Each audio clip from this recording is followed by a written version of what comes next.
High inflation and unemployment, combined with the Iran hostages and the USSR invasion of Afghanistan, made Jimmy Carter unpopular, and Ronald Reagan was elected in 1980. Reagan believed in small government and low taxes. The idea behind supply side economics was that if people's taxes were cut, they would spend the money they saved and thus stimulate the economy.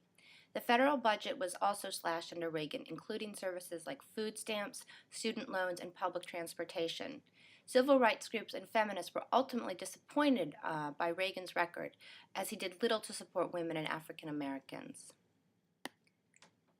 Casting the Soviet Union as an agent of evil, Reagan increased defense spending and placed missiles in Western Europe, angering the Soviets and also many people in Western Europe. Concerned that communism would spread across Central America, the U.S. cut off support of the Sandinista government in Nicaragua, then began covertly supporting the rebels in the country called the Contras, until the Congress made it illegal for the U.S. to spend any money in Central America. In 1985, members of the National Security Council and the CIA began to sell arms to Iran in exchange for the release of 6 American hostages held in Lebanon, but by groups loyal to the Iranian leader. The money was then illegally funneled to the Contras. Reagan was forgiven in part when this came to light because the strides he made with the Soviet Union, where great changes were taking place. The new leader, Mikhail Gorbachev, was pursuing a policy of increased openness with the U.S. The longtime rivals agreed to reduce their nuclear weapons and joined together to help end a war between Iran and Iraq. After Reagan's second term, his vice president, George Herbert Walker Bush, was elected in 1988. So that's the father of the Bush who has been president for the last 8 years. He faced a rapidly changing world as the communist order collapsed across Eastern Europe and the Soviet Union. Poland, Czechoslovakia, Bulgaria, and Romania voted out their repressive governments, and in East Germany, the Berlin Wall came down. Much of this had to do with Gorbachev refusing to use force to keep communist regimes in power. Gorbachev did face his own problems at home, where he almost fell victim to a coup in August 1991. He resigned soon afterwards, and Boris Yeltsin came to power.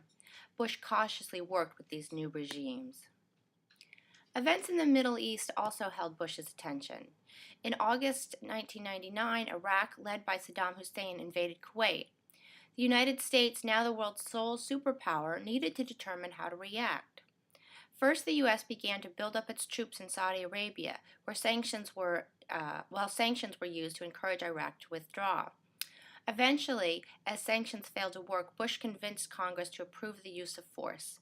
On January 19, 1991, the U.S. began to bomb Iran. 5 weeks later, ground troops moved in. Very quickly, Kuwait was liberated and Iraqi troops retreated. Bush, in a move that was very controversial, decided not to send troops to Beirut and overthrow Saddam Hussein. In 1992, Bill Clinton won the presidential election, becoming the first Democrat to hold the office in 12 years. He convinced Congress to use tax hikes and spending cuts to balance the budget, helping fuel an economic boom in the 1990s. Under Clinton, Congress also approved the North Atlantic Free Trade Agreement, or NAFTA, a free trade plan between Mexico, the United States, and Canada. Despite Clinton's successes, in 1994, Republicans took control of both houses of Congress. Clinton's second term was marked by a scandal regarding revelations about an affair with an intern and an impeachment trial, although the country enjoyed great prosperity during that time, and Clinton left office at the end of his second term with high approval ratings.